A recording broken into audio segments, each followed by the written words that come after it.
رجال ولا ما رجال؟ يغموكوا؟ يقول يغموكوا ولا ما يغموكوا؟ يا ريتوا منهم كلاب. تاني تعالوا ديل ابطال الدعم السريع عشان تعرفوا، ولسه نوريكم كتاب اكبر من كده، لانه انتوا جبنة، انتوا جبنة وغاداتكم جبنة، ونلقيكم درس اكثر من كده ان شاء الله باذن الله يا كلاب. ومنطقة بحري دي ان شاء الله يعني تكون لكم اخر مقبره ان شاء الله، كلكم مقبرتكم في بحري هنا ان شاء الله، ما عارفين ليش.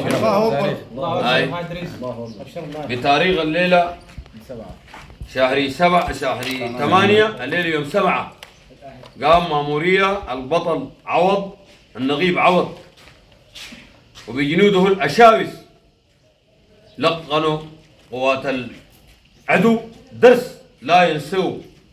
8 قتلى وعدد منهم أكثر من 30-40 جرحى، وبإذن الله تاني هتتلقنوا من المزيد إن شاء الله.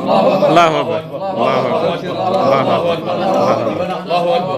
إحنا واثقين في قوات بحري إن شاء الله بإذن الله، ومهما جونا إن شاء الله اللي جرحنا وموتنا يزيدنا عزيمة ونلقينهم درس إن شاء الله. الله أكبر الله أكبر. ودايرنا كله خليه يلتف هنا ببحري إن شاء الله، مقبرته تحت كراعه إن شاء الله. شكرا يا شباب، شاكر لكم قدر لكم.